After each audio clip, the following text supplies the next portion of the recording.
ಬರುವ ಅದೆಷ್ಟೋ ಜೀವನದ ಏರಿಕೆಗಳಲ್ಲಿ ಜೊತೆಯಾಗಿ ಸಾಗೋಣ.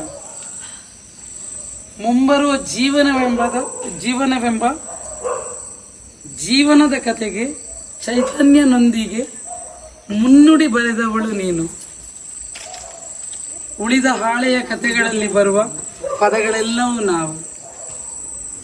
ಬರೆದ ಕಥೆಯು ಸುಂದರವಾಗಿರಲಿ, ನಿನ್ನ ಜೀವನವು ಅದ್ಭುತವಾಗಿರಲಿ, ಪ್ರಪಂಚದಲ್ಲಿರುವ ಎಲ್ಲ ಸುಖಗಳು ನಿನಗಿರಲಿ.